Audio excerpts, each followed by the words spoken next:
Hey guys, Sanjeev here. Welcome back to my channel. और आज मैं डिफाइन पर्सपेक्टिव का 22 पार्ट एक्सप्लेन करने जा रहा हूँ। गाइस, मेरी वीडियो अगर आपको जरा से पसंद आए तो प्लीज आप मेरी वीडियो को बस अपने एक दो से शेयर जरूर कर देना। तो चलिए बिना किसी देर के शुरू करते हैं आज की वीडियो।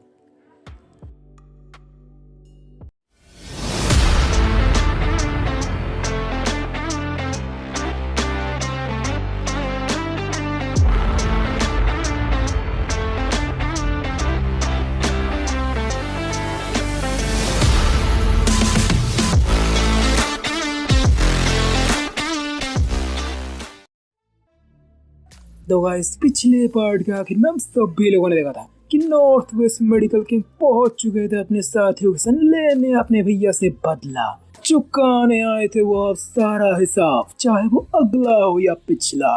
वहाँ दूसरा नॉर्थ वेस्ट मेडिकल किंग को देखकर ओशु थोड़ा सा परेशान हो जाता है, लेकिन तभी नॉर्थ वेस्ट मेडिकल किंग कहता है, ओशु तेरी तरह मैं भी यहाँ से बदला लेना चाहता हूँ। अगर तू कुछ समय के लिए इस ताऊजी को रोक ले तो मैं तेरी बहुत बड़ी मदद कर सकता हूँ। यह सुनकर ओशु तो कुछ समय के लिए भौचक्का रह जाता है, लेकिन तब भी अचानक उसे याद आता है, अरे हाँ, कुछ समय पहले ये इनके साथ नॉर्थ ईस्ट मेडिकल किंग के पंगा हो गया था ना। और जैसे ही ओशु को ये बात समझ में आती है वो तुरंत ही कहता है, हाँ क्यों नहीं, देख के और पूछ आप लो ना। और वह दूसरा इतने सारे लोगों को देखकर फैंग तुरंत अपने भैया से कहता है, यान हमें यहाँ से चले जाना चाहिए, ओल्ड मास्टर कॉन्ग इन सभी को संभाल सकते हैं। लेकिन अपने भैया ने तो सोच लिया था, जब तक इस बुढ़े को वो नाक को चने न चबाए तब तक वो चैन से नहीं बैठेंगे। इसलिए अगले ही पल वो अपनी सारी स्पिरिचुअल एनर्जी को अपनी तलवार में इकट्ठा करते हैं, जिसके अगले ही पल रोशनी की किरणों से बनी हुई कई सारे तलवारें उनके चारों तरफ तैरने लगती हैं। इसके बाद जैसे उस बुढ़े के सभी फाइटर्स अपने भैया पर हमला करते हैं, वैसे अपने भैया उन तलवारों को उन पर छोड़ देते हैं। जिसके बाद वहां पर एक बहुत बड़ा धमाका होता है, बूम। सभी उस धमाके की तरफ दिल थाम कर देखने लगते हैं। सभी जानना चाहते थे कि वहां पर नतीजा क्या हुआ है, लेकिन जब धुआं छटता है तब हमें दिखाई देता है उस बुड्ढे के सभी फाइटर्स के शरीर अपने भैया के तलवार से छल्ली छल्ली हो चुके हैं। अपने भैया के इस पावर को देखकर तो फैंग मैडम की खुशी का ठिकाना नहीं रहता, इसलिए वो तुरंत अपने भैया को एक प्यार की चप्पी दे देते। लेकिन वह दूसरा मिस्टर ऊशी और उस बेचारे बुड्ढे की तो पैंट गीली हो चुकी थी। अपने भैया के पावर्स देखने के बाद डर के मारे शैंतान उस बुड्ढे से पूछता है, टीचर अब हम क्या करें। लेकिन बुड्ढा तो बहुत पहले ही अपनी पतलून उठाकर वहां से भाग चुका था, और फिर से बुड्ढे को उसे बीच रास्ते में छोड़ते देख बेचारा शैंतान तो बुड्ढे को हजारों बद्दुआएं देने लगता है। लेकिन वह दूसरा इस बार मोरैन से थोड़ी सी अक्लमंदी दिखाता है और पतली गली से निकलने की कोशिश करता है, लेकिन अपने भैया उसे इतनी जल्दी भागने नहीं देते। वो बड़ी प्यार से उसके पास आकर उसे पूछने लगते, कहाँ जा रहे हो भैया। और बेचारे अपने भैया को देखकर फिर से बेचारे की पैंट गीली होने वाली थी, लेकिन अगले ही पल उसे याद आता है कि उसका ब्लैडर हो चुका था खाली। डर के मारे वो दे सकता था सिर्फ और सिर्फ अपनी किस्मत को गाली, लेकिन अपने आप को बचाने की वो एक आखिरी कोशिश करता है और कहता है, दे कोयान, अगर तुमने मुझे मार दिया तो तुम मॉडर्न फैमिली के बहुत बड़े दुश्मन बन जाओगे। हाँ, फैंग भी इसमें हामी देता है, और अपने भैया भी फैंग की बातों को इग्नोर नहीं करते और भगा देते हैं उसे वहां से, जड़ के उसके पिछवाड़े में एक बहुत बड़ा किक, ताकि भविष्य में हो जाए वो थोड़ा सा ठीक। इसके बाद अपने भैया शैंतान की तरफ रुख करते हैं और अपने भैया को उसकी तरफ देखते देख बेचारे तो रोंगटे खड़े हो जाते हैं। वो तुरंत कहने लगते हैं, यानी कि मेरी नहीं, ये सब कुछ उस बुड्ढे की गलती है। लेकिन अपने भैया तो उसकी बातों पर बिल्कुल भी भाव नहीं देते, वो तुरंत उसके ऊपर हमला कर देते हैं, और इससे तो बेचारे की धड़कन ही तो मान रुक जाती है। लेकिन अगले ही पल अपने भैया रुक जाते हैं, लेकिन अपने भैया के एक्शन तो बेचारे की फिर से पैंट गीली हो चुकी। तुम्हारे पास सिर्फ और सिर्फ 2 हफ्ते, अगर 2 हफ्तों के अंदर तुमने उस बुड्ढे को जान से नहीं मारा तो सच बताता हूँ, मेरा ये पॉइजन जो मैंने तुम्हारे अंदर डाला है वो 2 हफ्तों के अंदर तुम्हें टपका देगा। और अपने भैया के इस एक्शन से बेचारा समझ जाता है कि अपने भैया से पंगा लेकर उसने अपनी जिंदगी की सबसे बड़ी गलती कर दी थी। वह दूसरा अपने भैया की पावर देखकर ओशु भी वहां से ज्यादा देर तक रुकता नहीं है और अपने लोगों को लेकर वहां से तुरंत भाग लेता है। अपने चीज से अपने भैया और उनकी पूरी टीम बहुत ज्यादा खुश थी, इसलिए वो सबके बीच खड़े होकर एक भाषण देते हैं। अबे जब देखो तब भाषण देता रहता है, अबे कोई नेता बनाओ इसे। बहरहाल उस सभी को कहता है, गाइस आप सभी ने इस बार बहुत अच्छा काम किया, आपकी परफॉर्मेंस से मैं बहुत ज्यादा खुश हूँ, लेकिन आप सभी को पता होना चाहिए अगली बार ब्लड हैंड के लोग इससे भी ज्यादा बड़ी ताकत के साथ आएंगे, इसलिए हमें और ज्यादा ताकतवर बनना होगा। और अपने भैया की ये बात सुनकर सभी की खुशी पल भर में गायब हो जाती है। तभी अपने भैया कहते हैं, लेकिन हमारे जाओ भैया ने हमें एक प्लान दिया है। हम अपने टीम में कई सारे नए लोगों को शामिल कर सकते हैं, जिन सभी को मैं अपने मेडिकल स्किल के दौरान ताकतवर बना सकता हूँ। भाई साहब सभी का क्या कहना है? और ये सुनकर अपने भैया की सभी टीम बहुत ज्यादा खुश हो जाती है। इसके बाद नए लोगों को हायर करने की खातिर अपने भैया बैन भैया के साथ पहुंचते वोंगशू, जहाँ पर कई सारे खूबसूरत लड़के को देखकर अपने भैया बैन भैया से कहते हैं, बैन क्या कोई तुम्हें पसंद आया? जिससे बेचारे बैन की तो शर्म से बुरी हालत हो जाती है। जब वो दोनों ऐसे हंसी मजाक कर ही रहे थे तब भी अचानक वो देखते कि एक कार किसी पागल बैल की तरह सभी कारों के बीच से निकलते हुआ जा रहा है। सब पता चल रहा है कि कार का मालिक अपने होश में नहीं है। तभी अचानक उस कार के सामने एक छोटी सी बच्ची आ जाती है। अपने सामने इतनी बड़ी कार को देखकर बेचारी बच्ची तो बहुत ज्यादा घबरा जाती है, लेकिन इससे पहले कार बच्ची तक पहुंचती अपने भैया तुरंत उसके बीच में आ जाते हैं और उस बच्ची को बचा लेते हैं। अपने भैया की हीरोगिरी देखकर सब भी अपने भैया के लिए तालियां बजाने लगते हैं और अपने बचने की खुशी में वो छोटी बच्ची भी अपने भैया को प्यार की पप्पी देकर वहां से चली जाती है। लेकिन तब भी उस कार के अंदर से निकल आता है एक शराबी और बाहर निकलते ही वो अपने भैया के ऊपर कुत्तों की तरह भौंकने लगता है। अबे साले तेरी हिम्मत कैसे हुई मेरे कार के सामने आने की? तभी अपने भैया बड़ी गंभीर हाव भाव के साथ कहते हैं, अबे साले कुत्ते तो जिस तरह से गाड़ी चला रहा था उससे तो इस बच्ची को टक्कर लग जाती। लेकिन तभी वो आदमी बड़े रौब से कहता है, अब मुझे इस बारे में कोई फर्क नहीं पड़ता। और उस आदमी की ये बात सुनकर पब्लिक भी उसे गालियां देने लगता है, लेकिन वो आदमी उल्टा पब्लिक पर ही बरस पड़ता है। अबे सालों कुत्तों कमीनों, तुम्हें पता है मैं सैन कॉर्पोरेशन का यंग मास्टर हूँ, मैं से इज्जत से बात करो नहीं तो क्या? ये बोलने वाले थे अपने भैया और अपनी बातों को बीच में ही रोकते थे वो आदमी तो बहुत ज्यादा भड़क जाता है। अबे साले तेरी हिम्मत कैसे मुझसे जुबान लड़ाने की? इतना कहते वो अपने भैया के ऊपर हमला कर देता है। अपने भैया उसकी तरफ बेरुखी से देखते हैं और उसके हमले को रोक देते हैं और ना ही सिर्फ उसे रोकते, उसे उठाकर सीधा उसके कार में पटक देता है।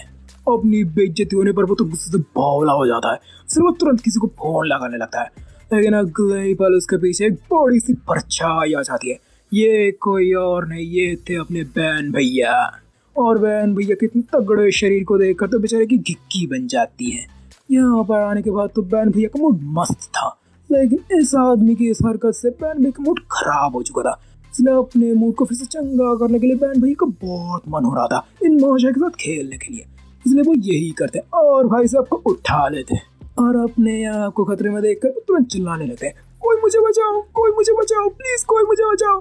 लेकिन भाई साहब की चीख से किसी के कान में जू तक नहीं रहेंगी। जो टहल रहे थे वो टहलने लगे, जो मौसम का हाल पूछ रहे थे वो पूछने लगे, जो गप्पे लड़ा रहे थे वो गप्पे लड़ाने लगे।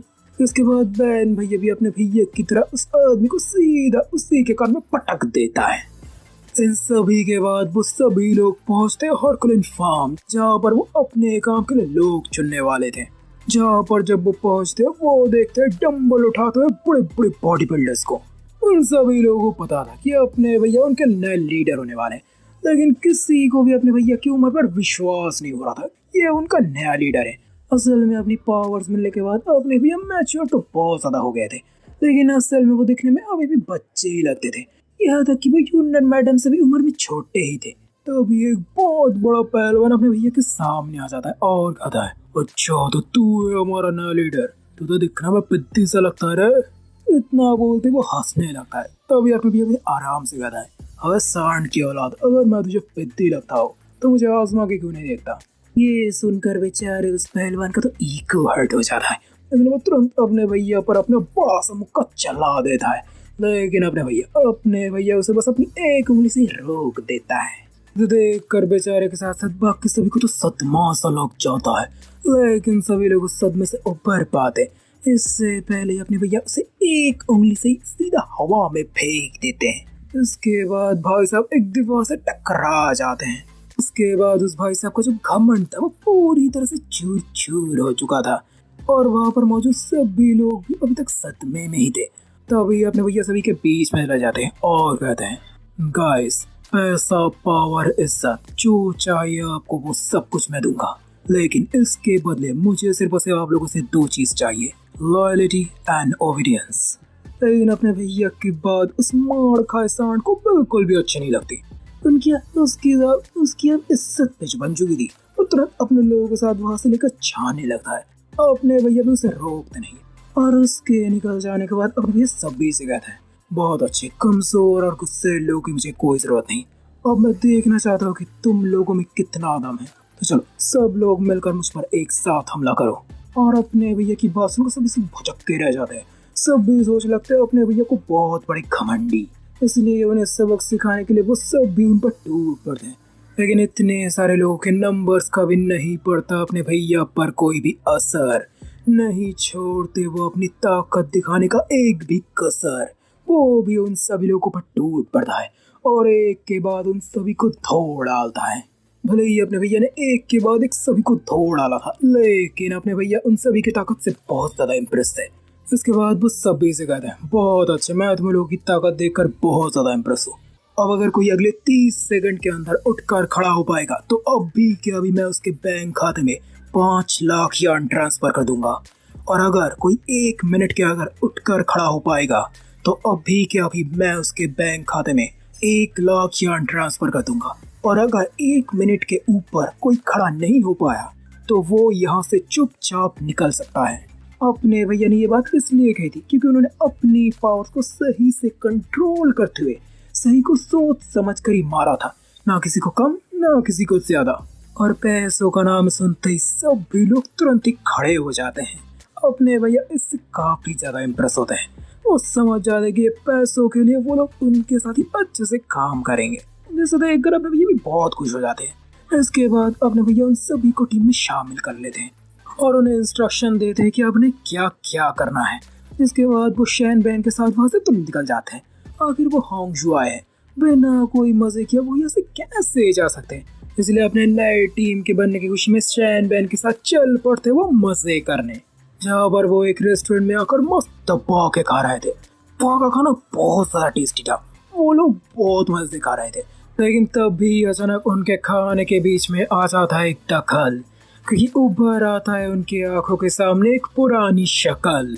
ये कोई और नहीं, ये था ज़ैंग यू, जो मार खाने के बाद अपने भाई के साथ फिर से वापस आ चुका था।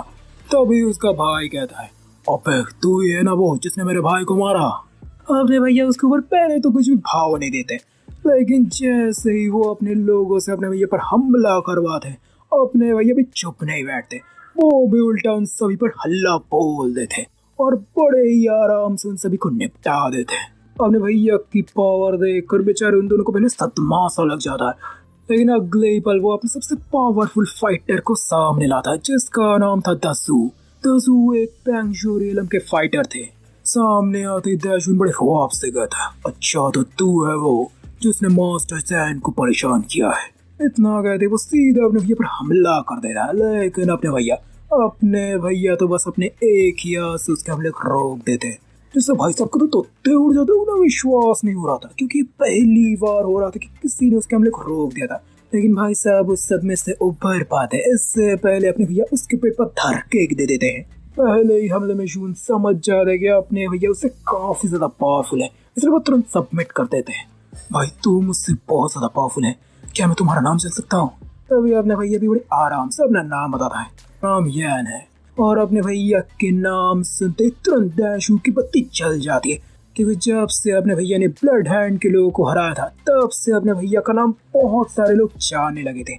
इसलिए जैसे ही दैशू अपने भैया का नाम सुनते वो तुरंत कहते हैं, सर क्या आप ही है जिसने ब्लड हैंड के लोगों को हराया है? अपने भैया हामी देते हैं। अपने भैया इस बात से हैरान थे कि वो इतने ज्यादा फेमस हो चुके थे। तभी शून कहता है, सर क्या मैं आपकी टीम में शामिल हो सकता हूँ? ये सुनकर अभी भी सोच में पड़ जाते और पूछते, अबे लेकिन क्यों? अभी शून कहता है, सर ब्लड हैंड के लोगों ने मेरी पूरी फैमिली को खत्म कर दिया है। अगर आप मेरी बदला लेने में मेरी मदद करें तो मैं वादा करता हूँ कि मैं पूरी जिंदगी आपका एहसानमंद रहूंगा। और दैशू को अपने भैया के सामने सबमिट करते देख ज़ैनू और उसका भाई तो जोर से दौड़ता है, अबे साले तू हमारा गुलाम है, तू उस कुत्ते के सामने क्यों झुक रहा है? चल जल्दी खत्म कर उसे। और अपनी भैया की बेइज्जती होते देख दैशू भड़क जाता है, वो तुरंत उसके धरके दे देता है। और अपने भाई को ऐसे मार खाते देख बेचारे ज़ैनू तो पतलून गीली हो जाती है। उसे ये तो समझ में नहीं आ रहा था कि अपने भैया है कौन और क्यों दाशून अपने भैया से जुड़ना चाहते थे। लेकिन वो इतना तो समझ चुका था कि इस बार उसने गलत ले लिया है पंगा। अब तो होके रहेगा उसके साथ कोई ना कोई बड़ा दंगा, जिसके अगले ही पल वो भी दशून के हाथ से पिट जाता है। अपने भैया दशून के एक्शन से बहुत ज्यादा खुश थे और दशून की बातें सुनने के बाद अपने भैया भी उसकी मदद करना चाहते थे, इसलिए तुरंत उसे वो अपनी टीम में शामिल कर लेते हैं। तभी अपने भैया के फोन का रिंगटोन बज उठता है। We are different, everybody has different experience।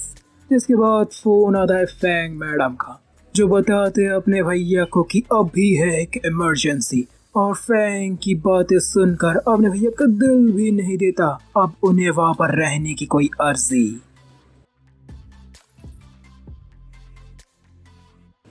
Guys आज के लिए बस इतना है, इससे ज्यादा तो मैं आपको सुना नहीं पाऊंगा। तो आपको क्या लगता है फैंग मैडम ने आखिर किस काम के लिए अपने भैया को बुलाया होगा? कहीं ये मामला ब्लड हैंड या फिर टॉर एसोसिएशन से जुड़ा तो नहीं है? आगे की कहानी जानने के लिए देखते रहिए आप मेरी इस कहानी को, द डिवाइन पर्सपेक्टिव। गाइस मेरी वीडियो अगर आपको जरा से पसंद आती है तो प्लीज आप मेरी वीडियो को बस अपने एक दोस्त से शेयर जरूर कर देना। तो चलिए आज के लिए विदा लेता हूँ आपसे।